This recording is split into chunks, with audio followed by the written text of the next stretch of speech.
మేము బీచ్ కి వెళ్లేసరికి ఒక సైడ్ పోలీసులు చాలా మంది గుమికూడి ఉన్నారు. ఒడ్డున దగ్గరికి వెళ్లి చూస్తే కొంతమంది చేపలు పట్టే వాళ్ళు ఒక నలుగురు సముద్రంలో నుంచి ఒక చని వ్యక్తిని బయటికి తీసుకొస్తున్నారు. ఆ చనిపోయిన అబ్బాయికి ఒక 16 ఏళ్ళు ఉంటాయేమో. వాళ్ళ ఇంట్లో వాళ్ళకి తెలియకుండా ఫ్రెండ్స్ తో బీచ్ కి వచ్చాడంట. ముందు నుంచే అతనికి బ్రీతింగ్ ప్రాబ్లం ఉంది. అందుకని అతని పేరెంట్స్ బీచ్ కి పంపకపోయేసరికి వాళ్ళకి తెలియకుండా మూవీకి వెళ్తున్నాను అని చెప్పి ఫ్రెండ్స్ తో బీచ్ కి వచ్చి ఇలా అయ్యాడంట. అలలు వస్తున్నాయి కదా, వీళ్ళేమో బాగా ముందుకు వెళ్లి మునుగుతున్నారు సరదా కోసం. ఒక పెద్ద అల రాగానే అందరూ కింద పడిపోయారు. ఇతను కూడా పడిపోయాడు. కంటిన్యూస్ గా అలలు వస్తూ ఉండేసరికి ఇతని ఫ్రెండ్స్ ఏమో ఎలాగోలాగా పైకి లేచారు. ఇతనికేమో బ్రీతింగ్ ప్రాబ్లం ఉంది కదా, కంటిన్యూస్ గా అలలు వస్తుండేసరికి పైకి లేవలేకపోయాడు. అలానే అలలతో పాటు కొట్టుకుంటూ లోపలికి వెళ్ళిపోయాడు. ఆ తర్వాత వాళ్ళ ఫ్రెండ్స్ బయటకు వచ్చి అందరికి చెప్పేసరికి అందరూ వచ్చి వెతకడం స్టార్ట్ చేశారు. వెతుకుతూ ఉండగా 1 అవర్ కి ఆ పిల్లాడి బాడీ కనిపించింది. మేము వెళ్లి చూసేసరికి ఆ పిల్లాడి బాడీని సముద్రంలో నుంచి ఒడ్డుకి తీసుకొస్తున్నారు.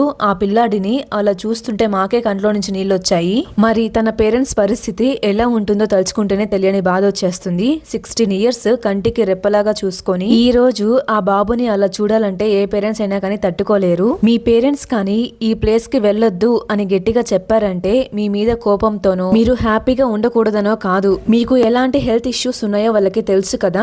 అక్కడికి వెళితే ఏమవుతుందో, జరగరానిది ఏదైనా జరిగితే మేము తట్టుకోలేమని చెప్తారు. కొంచెం పేరెంట్స్ సైడ్ నుంచి కూడా ఆలోచించి వాళ్ళ భయం అర్థం చేసుకొని ప్రవర్తించండి. ఫ్రెండ్స్ అంటారా, మహా అంటే ఒక 5 ఇయర్స్ గుర్తు పెట్టుకుంటారేమో. తర్వాత వాళ్ళ లైఫ్ లో వాళ్ళు బిజీ అయిపోతారు. కానీ మీ పేరెంట్స్ మాత్రము వాళ్ళు చనిపోయే వరకు మిమ్మల్ని తలుచుకొని ప్రతి క్షణము నరకం అనుభవిస్తారు. ఈ పిల్లాడు చనిపోయాడు అనే విషయం తెలుసుకున్న ఆ పేరెంట్స్ బాధ ఎలా ఉంటుందో ఒక 30 మినిట్స్ నా కొడుకు నాకు చూపించాడు ఆ రోజు. బాబోయ్, అది ఇప్పటికి తెలుసుకున్నా నా బాడీ మొత్తం షివరింగ్ వచ్చేస్తుంది. నార్మల్ పర్సన్స్ బీచ్ లో అలల తాకిడికి కింద పడితే ఊపిరి పీల్చుకోలేరు. అదే బ్రీతింగ్ ప్రాబ్లం ఉన్న వాళ్ళకి ఇంకెలా ఉంటుంది. ఇలాంటి హెల్త్ ఇష్యూ ఉన్న వాళ్ళు మాత్రం బీచ్ కి అసలు వెళ్ళకండి.